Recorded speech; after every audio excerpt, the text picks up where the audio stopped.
இவ்விதமாக ஒன்று கூடி தேவனை மகிமைப்படுத்த கர்த்தர் நம் ஒவ்வொருவருக்கும் கிருபை செய்தார். இன்றைய தியானத்திற்காக பழைய ஏற்பாட்டிலிருந்து 1 ராஜாக்கள் 12ஆம் அதிகாரத்திலிருந்து ஒரு பாகத்தை சிந்திக்க நான் ஆசைப்படுகிறேன். From 1 Kings chapter 12 we study about Jeroboam. யெரொபெயாமை குறித்து நாம் அறிந்து கொள்ள வேண்டிய ஒரு சத்தியத்தை 1 ராஜாக்கள் 12ஆம் அதிகாரத்திலிருந்து நாம் கற்றுக்கொள்ள கர்த்தர் இந்த நாளில் நமக்கு கிருபை செய்வாராக.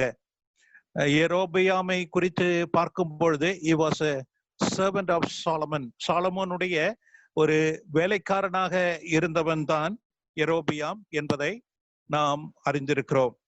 இந்த யெரொபெயாமின் காலத்தில்தான் இஸ்ரவேல் தேசம் 2ஆக பிரிக்கப்பட்டது, பகுக்கப்பட்டது என்பதையும் நாம் அறிந்திருக்கிறோம். இஸ்ரவேல் தேசம், யூத தேசம் என்று 2 தேசமாக யெரொபெயாமின் காலத்தில்தான் இது பிரிக்கப்பட்டது.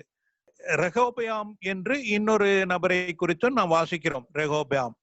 ரெகோபெயாமை குறித்து வாசிக்கும் போது சாலமோனுடைய குமாரனாக ரெகோபெயாம் காணப்பட்டான் என்பதை நாம் நன்கு அறிவோம். ஆகையால் ஜெரோபெயாம் பொறுத்தின மட்டிலும் யெரொபெயாம் அவன் சாலமோனுடைய வேலைக்காரனாய் இருந்த பொழுதிலும் நல்ல ஒரு பராக்கிரமசாலியாய் காணப்பட்டான் என்பதை நாம் அறிகிறோம். அந்த 11ஆம் அதிகாரத்தை தயவு செய்து பாருங்கள். 1 ராஜாக்கள் 11ஆம் அதிகாரம், 1 King chapter 11 verse 28, 28வது வசனத்தை பாருங்கள். 1 King chapter 11 verse 28, 1 ராஜாக்கள் 11ஆம் அதிகாரம் 28வது வசனம். யெரொபெயாம் என்பவன் பராக்கிரமசாலியாய் இருந்தான், அவன் காரிய சமர்த்தனான வாலிபன் என்று சாலமோன் கண்டு யோசேப்பு வம்சத்தாரின் காரியத்தை எல்லாம் அவன் விசாரிப்புக்கு ஒப்புவித்தான் என்பதை நாம் வாசிக்கிறோம். He was a mighty man of valor, he was industrious, and he became the ruler of all the charge of the house of Joseph. Solomon made him like that. காரணம் அவனுடைய பராக்கிரமம், அது மட்டுமல்ல காரிய சமர்த்தனாக இருந்தான் என்பதனாலே. நாம் அறிந்து கொள்ள வேண்டிய ஒரு விஷயம், சாலமோனுடைய பாவங்களின் நிமித்தமாக மட்டுமல்ல, சாலமோனுடைய குமாரனாகிய ரெகோபெயாமினுடைய சுயநலத்தினாலே இந்த இஸ்ரவேல் தேசம் 2ஆக பிரிக்கப்பட்டது என்பதை நாம் அறிந்து கொள்ள வேண்டும். சாலமோனுடைய பாவங்கள் நிமித்தமாக மட்டுமல்ல, ரெகோபெயாமினுடைய செல்ஃபிஷ்னஸ், சுயநலத்தின் நிமித்தமாக தான் இந்த இஸ்ரவேல் தேசம் 2ஆக பிரிக்கப்பட்டது. Northern region and southern region, வடதேசம் என்றும் தெற்கு தேசம் என்றும் 2 பாகங்களாக பிரிக்கப்பட்டது என்பதை அறிந்து கொள்ள வேண்டும். அந்த வடதேசத்தினுடைய ராஜாவாக தான் யெரொபெயாம் காணப்பட்டான். Jeroboam was king of the northern region. அதனுடைய 11ஆம் அதிகாரம் 35ஆம் வசனத்தை பாருங்கள். verse 35 of chapter 11 chapter 1 King chapter 11 verse 35. 1 ராஜாக்கள் 11ஆம் அதிகாரம் 35ஆம் வசனத்தை கவனிங்கள். ஆனாலும் ராஜ்யபாரத்தை அவன் குமாரன் கையிலிருந்து எடுத்து அதிலே 10 கோத்திரங்கள் உனக்கு தருவேன். கர்த்தர் சொல்லுகிற காரியம், the Lord said, take in the kingdom out of his son's hand, Solomon's son's hand, and will give it unto you, even 10 tribes. God's grace was upon this Jeroboam. தேவனுடைய கிருபையானது இந்த யெரொபெயாமின் மேல் காணப்பட்டது. ஆகையால் தான் 10 கோத்திரங்களை அவன் ஆளுகை செய்யும்படியாக அவனுக்கு ஒப்புவிக்கப்பட்டது என்பதை நாம் அறிந்து கொள்ள வேண்டும். காரணம் அவனுடைய பராக்கிரமம் மட்டுமல்ல, காரிய சமர்த்தனா. He was industrious, so God gave him, God's grace was upon this servant of Solomon. சாலமோனுடைய வேலைக்காரனிடத்திலே தேவனுடைய கிருபை இருந்து இந்த 10 ராஜ்யங்களை ஆளுகை செய்யும்படியாக அவனுக்கு கொடுக்கப்பட்டது. But later what happened? பிற்பாடு என்ன நடந்தது என்பதை தான் நாம் இன்றைக்கே சிந்திக்க போகிறோம். We are going to consider what happened later. Whom did he serve? அவன் யாரை சேவித்தான்? தேவனுடைய கிருபையை அவன் அலட்சியம் செய்ததை நாம் காண்கிறோம். He despised the grace of God. He did not serve God but self. தேவனை தொழுது கொள்ளாமல், தேவனை சேவிக்காமல், சுயத்தை சேவிக்கிறவனாய் அவன் காணப்பட்டான். இப்பொழுது 12ஆம் அதிகாரத்தை நாம் கவனிப்போம். Chapter 12, First King chapter 12, 12ஆம் அதிகாரம், அதனுடைய 27வது வசனத்தை கவனிங்கள். Verse 27. Chapter 12, verse 27. 1 ராஜாக்கள் 12ஆம் அதிகாரம் 27வது வசனத்தை கவனிங்கள்.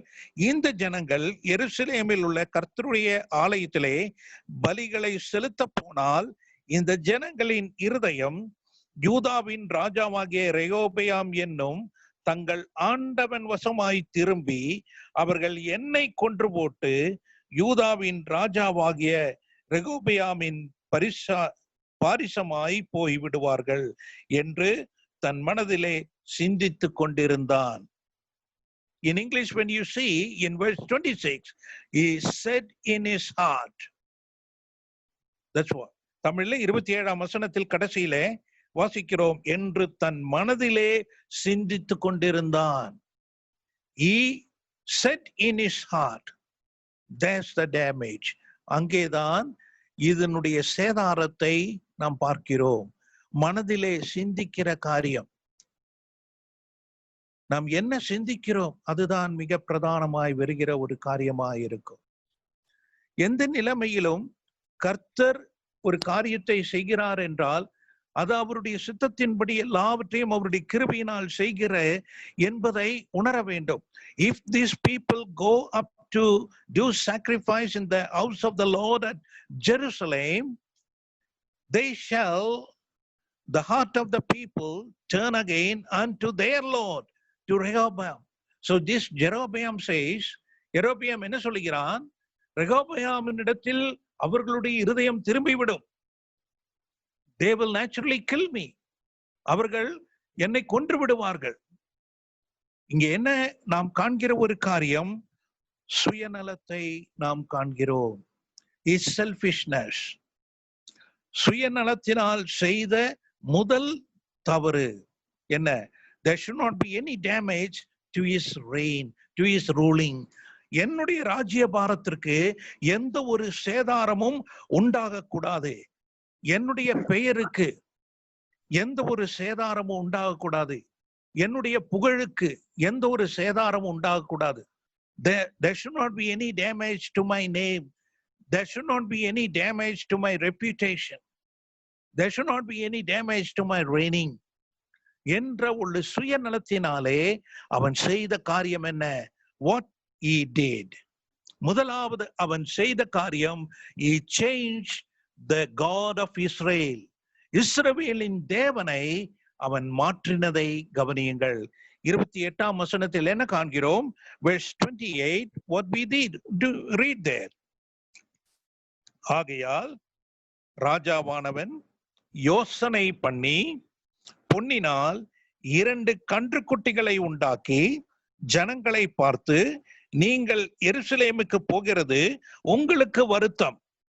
இஸ்ரவேலரே, இதோ இவைகள் உங்களை எகிப்து தேசத்திலிருந்து வரப்பண்ணின உங்கள் தேவர்கள் என்று சொல்லி, he made 2 cups of gold and said unto them, it's too much for you to go up to Jerusalem. Behold thy gods which brought you up out of the land of Egypt. So he changed the God of Israel to the calves to be their God. இஸ்ரவேலினுடைய தேவனை அவன் மாற்றிவிட்டு 2 கன்றுக்குட்டிகளை அவர்களுடைய தேவன் என்று சொல்லும் அளவிற்கு அவனுக்கு வந்த தைரியத்தை பார்த்தீர்களா? காரணம் என்ன? என்னுடைய ரெப்புடேஷன், என்னுடைய இந்த ஆட்சி மாறக்கூடாது, போய்விடக்கூடாது என்ற நிலைமையிலே சுயநலவாதியாக அவன் மாறுகிறான். இங்கே நாம் கவனிக்க வேண்டிய ஒரு விஷயம், இந்த எண்ணம் எப்படி யெரொபெயாமுக்கு வந்தது? how he got this thought to make 2 calves in his mind. We know the history. சரித்திரத்தை நாம் நன்கு அறிவோம். ஏனென்றால் இதற்கு முன்பாகவே இஸ்ரவேல் மக்களிடத்திலே இப்பேற்பட்டதான ஒரு நிகழ்ச்சி நடந்ததுண்டு. One event took place in the life of Israelites. We very well read in Exodus. யாத்ராகமத்திலே நாம் அதை நன்றாக அறிந்திருக்கிறோம். இஸ்ரவேல் ஜனங்கள் அவர்கள் செய்த ஒரு காரியம். 32ஆம் அதிகாரம் எக்ஸடஸ் 32, யாத்ராகமம் 32ஆம் அதிகாரத்தில் நாம் காண்கிற ஒரு காரியத்தை ஒரு 1-2 வசனங்களை மட்டும் நாம் கவனிப்போம். We are not going to the detail. அது முழுமையாக நாம் சிந்திக்க போவதில்லை. 32ஆம் அதிகாரம் அதனுடைய 4வது வசனத்தை கவனிப்போம். அவர்கள் கையிலிருந்து அவன் அந்த பொன்னை வாங்கி சிற்ப கருவியினால் கருப்பிடித்து ஒரு கன்று குட்டியை வார்ப்பித்தான். அப்பொழுது அவர்கள், இஸ்ரவேலரே, உங்களை எகிப்திலிருந்து அழைத்து கொண்டு வந்த உங்கள் தெய்வங்கள் இவைகளே என்றார்கள். ஒரு கன்று குட்டியை வார்ப்பித்தான். அவர்கள் சொன்ன காரியத்தை கவனியுங்கள். இஸ்ரவேலரே, உங்களை எகிப்து தேசத்திலிருந்து உங்களை அழைத்து கொண்டு வந்த தெய்வங்கள் இவைகளே. A molten calf, only one. ஒரு கன்றுக்குட்டியை தான் அவன் செய்து வைத்தான். ஆனால் அவர்கள் சொன்ன காரியம் என்ன? What did they say? These by thy gods, தெய்வங்கள் என்று. ஒரு கன்றுக்குட்டி அவர்களுக்கு பல தெய்வங்களாக காட்சி அளிக்கிறது. என்ன ஒரு தேவனுக்கு விரோதமான செயலாக இந்த இஸ்ரவேல் ஜனங்கள் செய்ததை நாம் கவனிக்க வேண்டிய ஒரு காரியம். தேவனுடைய வல்லமையை நேரடியாக கண்டவர்கள். They saw the mighty works of God in their own eyes. அவர்களுடைய பிரசன்னத்தில் தான் தேவன் எவ்வளவு வல்லமையான கிரியைகளை செய்து அந்த எகிப்திலிருந்து அவர்களை கொண்டு வந்தார். அவை எல்லாம் மறந்துவிட்டு ஆரோன் மூலமாக செய்வித்ததான அந்த காரியம் நாம் கவனிக்க வேண்டிய ஒரு காரியம்.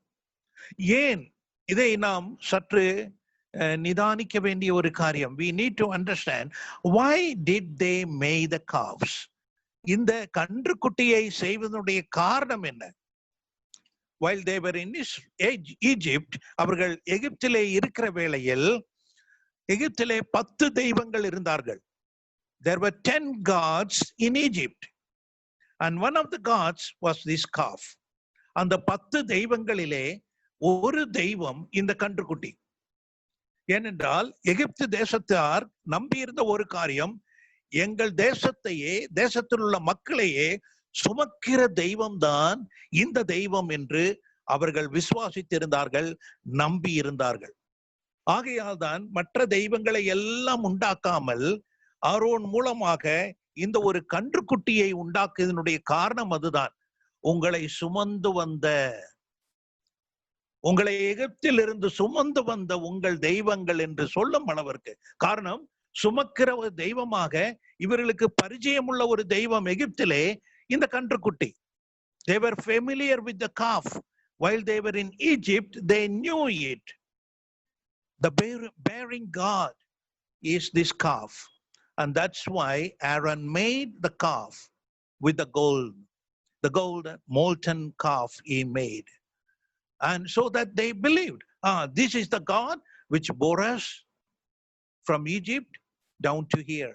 எகிப்திலிருந்து எங்களை கொண்டு வந்தது இந்த கன்றுக்குட்டியே.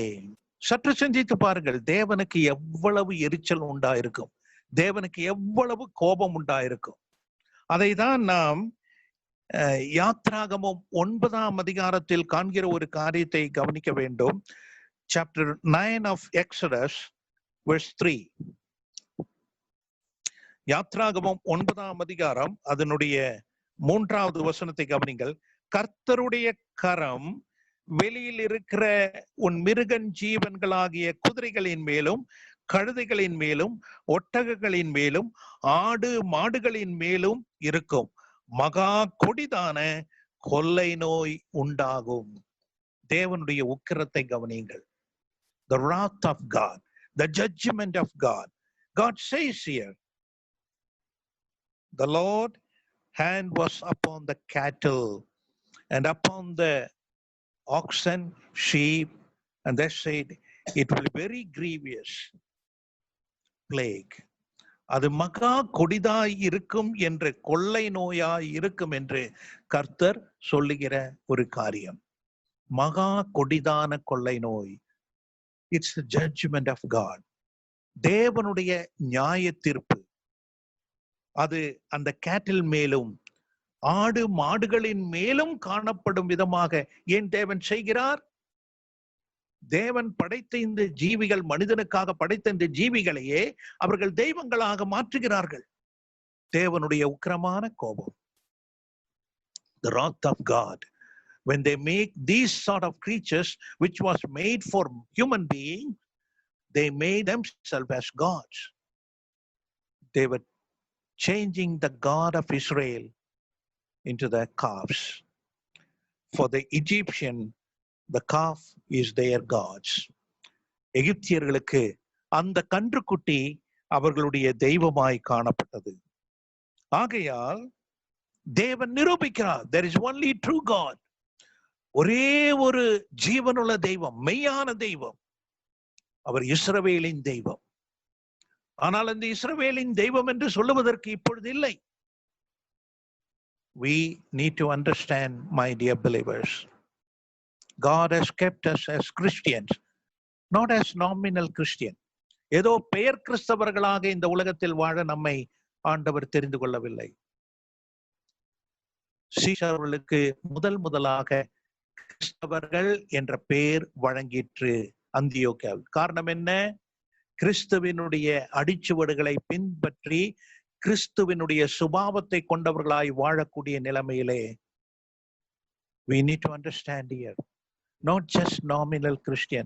ஏதோ பெயர் கிறிஸ்தவர்களாய் இந்த உலகத்தில் வாழாது, கிறிஸ்துவினுடைய அடிச்சுவடுகளை பின்தொடர்ந்து ஒன்றான மெய் தேவனை இந்த உலகத்திற்கு காண்பிக்கக்கூடிய உண்மையான கிறிஸ்தவர்களாக, வேதாகமத்தில் உள்ள சத்தியத்தின்படி நடக்கிற கிறிஸ்தவர்களாய் நாம் காணப்பட வேண்டும், விசுவாசிகளாய் நாம் காணப்பட வேண்டும் என்ற நோக்கத்தோடு கூட கர்த்தர் நம்மை தெரிந்து கொண்டிருக்கிறார் அவரது ஜனமாக.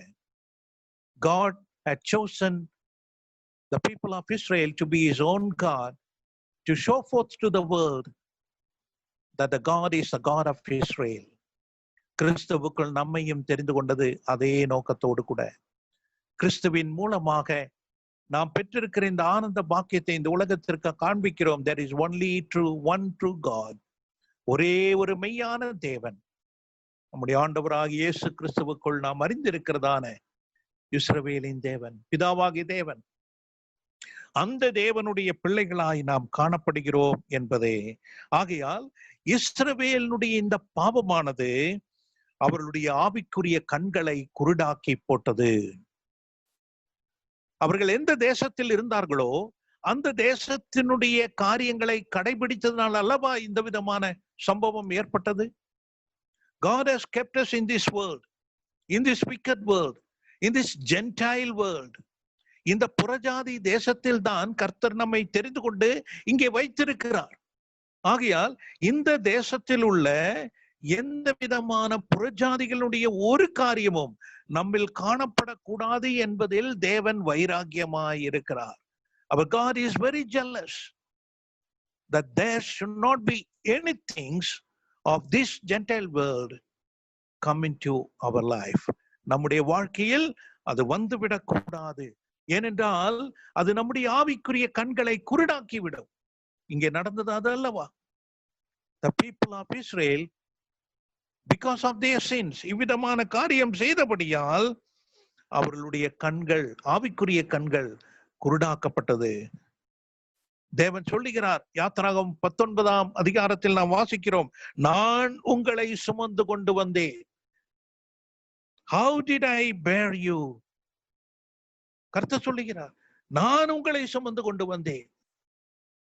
எகிப்தினுடைய கன்றுக்குட்டி சுமக்கிற தெய்வம் என்று அவர்கள் நம்புகிற அந்த கன்றுக்குட்டி அல்ல. It is not that calf which the Egyptian they believe. ஒரு கன்றுக்குட்டியை உண்டாக்கி தெய்வங்கள் என்று சொல்லும் அளவிற்கு இந்த இஸ்ரவேல் ஜனங்களுடைய ஆவிக்குரிய கண்கள் குருடாகி போட்டது. ஆகையால் கர்த்தரை அறிகிற நாம், சத்தியத்தை அறிகிற நாம் என்ன செய்கிறோம்? நான் உங்களை சுமந்து கொண்டு வந்தேன் என்ற தெய்வத்தை அவர்கள் முதுகுக்கு பின்னாக போட்டு விட்டார்கள். They threw the living true God, the only true God, behind their back. தெய்வ மக்களே, நம்மை நேசித்து நமக்காக ஜீவன் தந்து நம்மை அவருடைய சொந்த பிள்ளைகளாக மாற்றின நம்முடைய தெய்வம், நம்முடைய ஆண்டவர், அவர் எங்கிருக்கிறார்? Where is our Lord? உலகத்தினுடைய காரியங்களினாலே நம்முடைய ஆவிக்குரிய கண்கள் குருடாக்கப்பட்டு ஒருபோதும் நம்முடைய இரட்சகர், நம்முடைய ஆண்டவர் நம்முடைய முதுகுக்கு பின்னாக போடப்படக்கூடாது. கர்த்தர் எப்பொழுதும் நமக்கு முன்பாக இருக்கிறார், நம்மோடு கூட இருக்கிறார், நம்மில் வாசம் பண்ணுகிறார் என்கிற பயபக்தியான சிந்தையோடு கூட நாம் தேவனை மகிமைப்படுத்துவோம். மோசே என்ன செய்தார்? அந்த கன்றுக்குட்டியை, வார்ப்பிக்கப்பட்டதான அந்த கன்றுக்குட்டியை மோசே எரித்து போட்டான் என்று நாம் அக்கினியிலே சுட்டெரித்து போட்டான் என்று நாம் வாசிக்கிறோம். We know that Moses had burnt that molten calf because he didn't like it. அவர்கள் மறுபடியும் இந்த யெரொபெயாம் அப்பேற்பட்டதான அந்த நிகழ்வை தன்னுடைய மனதில் வைத்து கொண்டுதான் தன்னை விட்டு இந்த ஜனங்கள் சென்று விடக்கூடாது என்ற நோக்கத்தோடு, சுயநலத்தோடு கூட இப்பேற்பட்டதான ஒரு காரியத்தை அவன் செய்வதை தான் நாம் இங்கே வாசிக்கிறோம். அந்த ஜனங்கள் கூட பாருங்கள், யெரொபெயாம் அவ்விதமாய் செய்த வேளையில் அந்த ஜனங்கள் கூட அதை எதிர்க்கவில்லை. Even the people of Israel did not oppose it. Why do you do like this, Jeroboam? அன்றைக்கு அதனுடைய விளைவை நாம் சந்தித்தோம். ஜீவனுள்ள தேவனுடைய கோபம் நம்மேல் காணப்பட்டது, அதை சந்தித்தோம். Why you are making it again? ஏன் இப்பேற்பட்டதான காரியத்தை நீ செய்கிறாய் என்று இஸ்ரவேல் ஜனங்களில் எந்த ஒரு நபரும் கேள்வி கேட்கவில்லையே. அநியாயமான காரியத்திற்கு ஒத்து போகிறவர்களாக காணப்படக்கூடாது என்று கர்த்தர் நம்மிடத்தில் விரும்புகிறார். We must stand for the just. We are the righteous people of the righteous God. நீதியுள்ள தேவனுடைய நீதியுள்ள பிள்ளைகளாய் நாம் காணப்படுகிறோம்.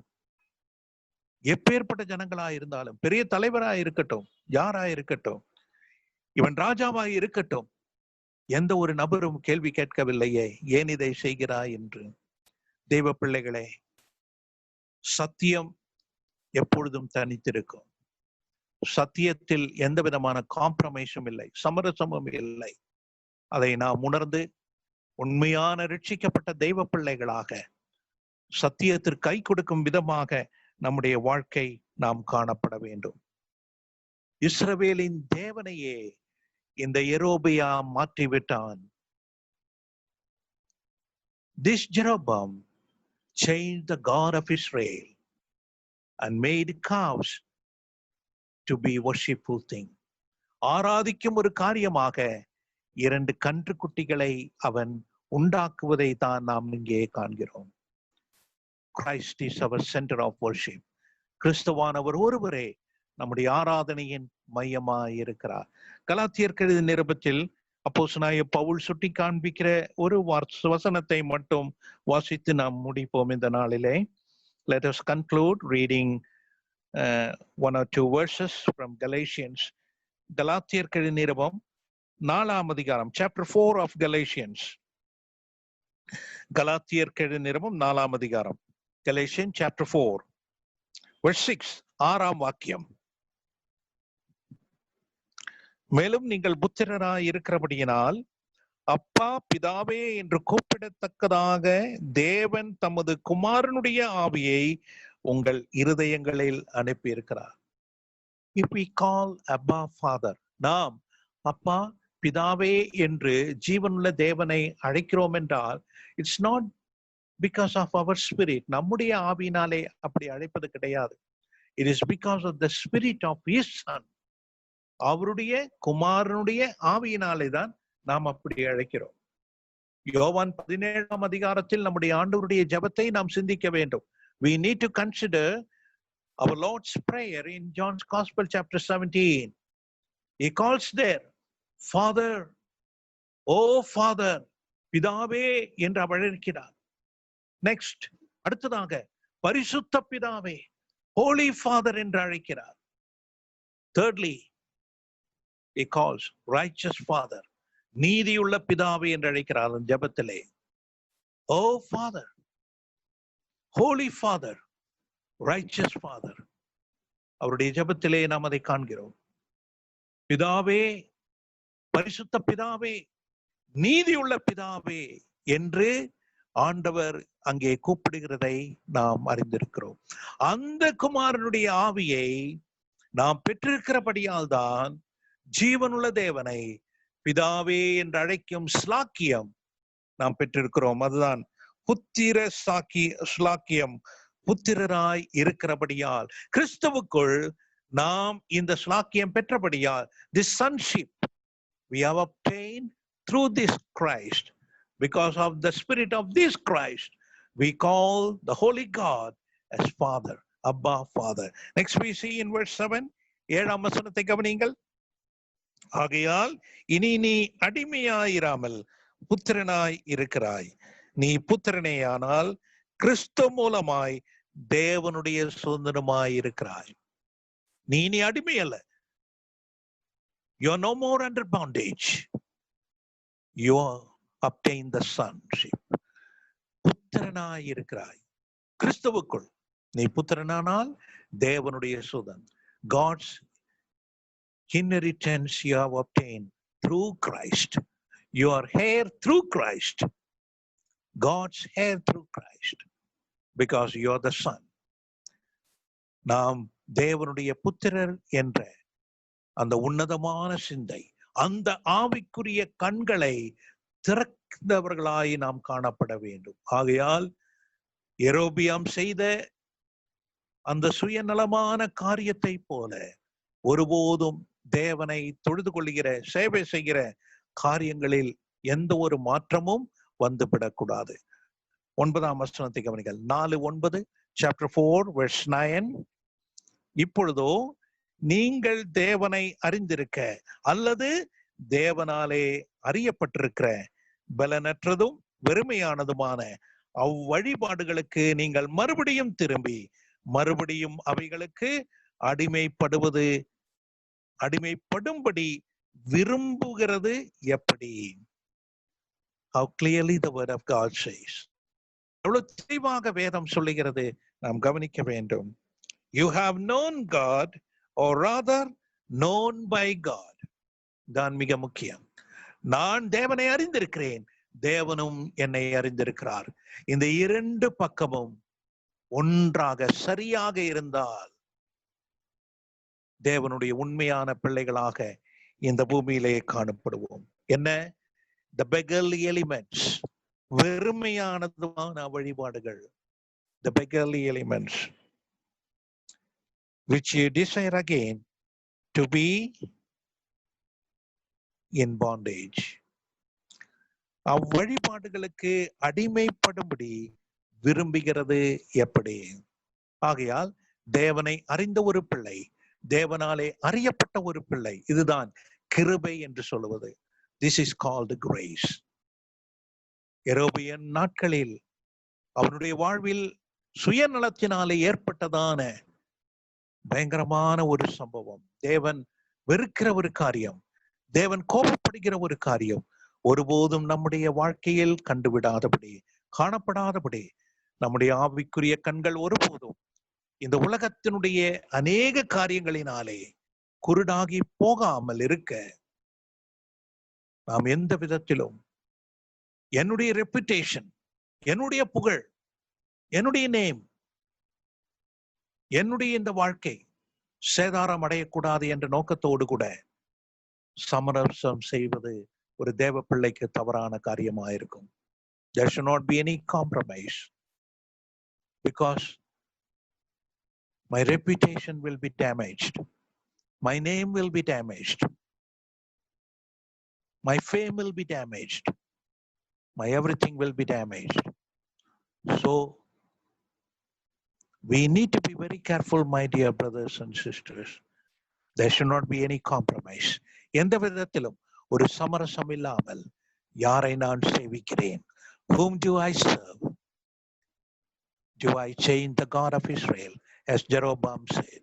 Did எரோபியாம் செய்தது போல இஸ்ரவேலின் தேவனை, உண்மையான தெய்வத்தை, இரட்சகரை நான் மாற்றக்கூடிய விதத்திலே என்னுடைய வாழ்க்கையில் எந்த ஒரு வீழ்ச்சியும் தவறும் வந்து விடாமல் காணப்படத்தக்கதாக தெய்வ பிள்ளைகளாகிய நாம், உண்மையான தெய்வத்தை அறிந்த நாம், தேவன் நம்மை அறிந்திருக்கிறார் என்ற செய்தியோடு கூட அவரை சேவித்து ஆராதிக்கும் பாக்கியம் நாம் பெற்றிருக்கிறோம் என்ற சிந்தையோடு, மனமகிழ்ச்சியோடு கூட உலகத்தினுடைய எந்த ஒரு வழிபாடு காரியங்களும் நம்முடைய வாழ்க்கையில் வந்து விடாதபடி, கிறிஸ்து ஒருவர் மட்டும் மையமாக, தேவன் ஒருவர் மட்டும் சென்டர் மையமாய் காணப்படும் விதத்திலே கர்த்தரை உண்மையுள்ள தெய்வ பிள்ளைகளாக ஆராதித்து மகிழ கர்த்தர் நம் ஒவ்வொருவருக்கும் அனுகிரகம் செய்வாராக. தேவனை மகிமைப்படுத்துவோம். தொடர்ந்தும் யெரொபெயாமினுடைய வாழ்க்கையில் நடந்த சம்பவத்தை இன்னும் தொடர்ச்சியாக கர்த்தருக்கு சித்தமானால் நாம் சிந்திக்க கர்த்தர் நம் ஒவ்வொருவருக்கும் அனுகிரகம் செய்வாராக.